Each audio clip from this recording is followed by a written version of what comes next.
السلام عليكم. السلام عليكم. سلام.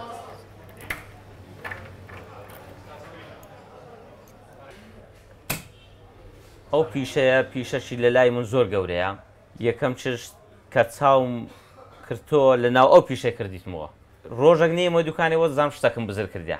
یعنی زۆر حەزم لەو پیشەیە.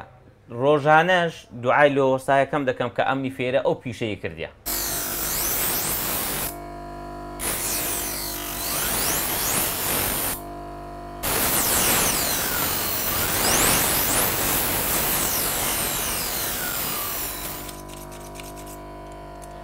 کە بیدایەتی ساڵی 95 لە لای حاجی حەمیدی ئیشم کرد.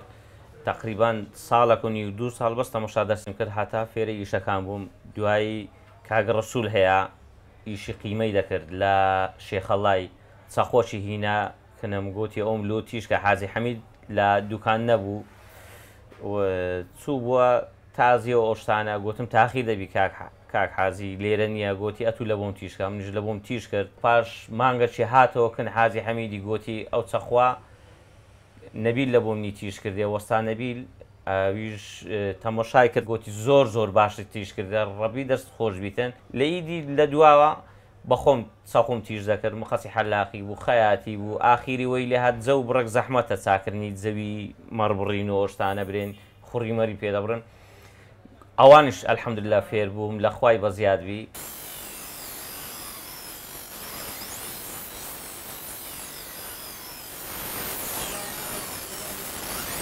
ساڵی 95 هەتا 2005 لە لای حاجی حەمید چەخماقچیە منی ئیشم کردووە. پاش 2005 دەمویست خۆم تەکمیل کەم لە بۆ ژنی نانەوە ئەوشتانە بوو.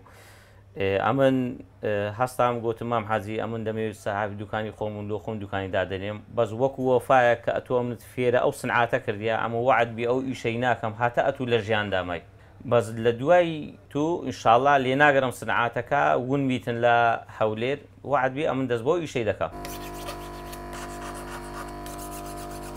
چەخومان کە تیژ دەکرد بە دینارەشی بوو. مخەسی حەلاقیمان تیژ دەکرد بە 2 دیناری بوو. مخەسی خەیاتی بە 3 دیناری بوو.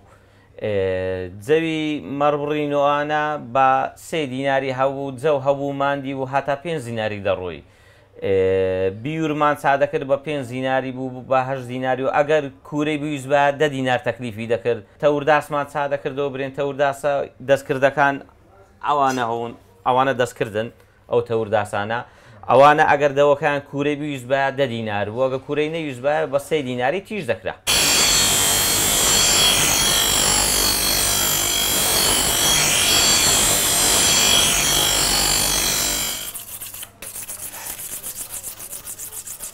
ئەو زنجیرە لە خوای بەزیادبی ئەوە حاجی حەمید بابی حاجی حەمیدی وەختی خۆی لە حرب العالەمی کڕێتی لە بۆ بەکار هینانی وەخت خۆی مەقاس و ئەوشتانیان بەوانە دروستیان دەکرد زنجیرەی زۆر بەخۆتە.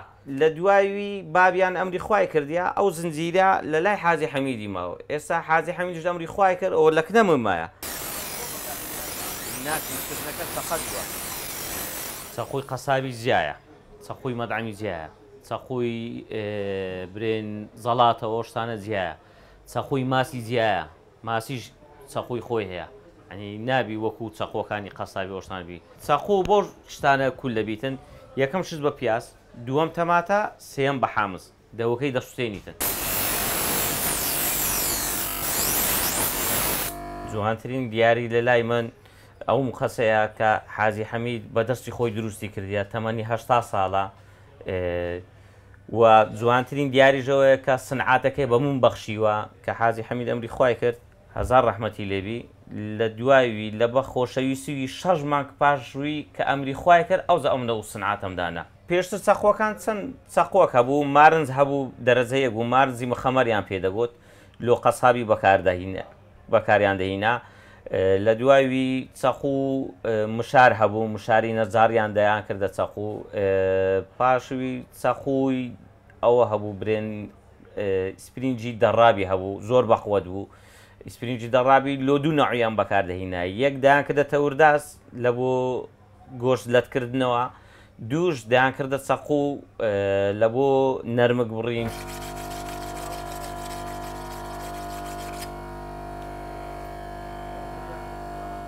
وەچی جاران چەخوی گەزمان دروست دەکرد بە مشاری ئێستا بیلادی هاتێ وەزائیدەن ئێستا ئەوەش هاتێ برین بە کارەبای ئیش دەکاتن ئەوانش تیژ دەکرێتن شتی نوێتر دەرچووە خەسی حەلاقی تیژ دەکەم خەیاتی تیژ دەکەم چەخۆی گەزی تیژ دەکەم مەچینەی فریزی تیژ دەکەم مەشینەی فریزی کارەبا و عادی هەردووشیان تیژ دەکەم مخەسی مرتشی تیژ دەکەم ئەوانە مرتکە ئەوە مخەسی مرتکە لە خۆی بە زیادی و هاتیش دەکەم نەکداری بڕیت پەڕووی پێ دەبڕێت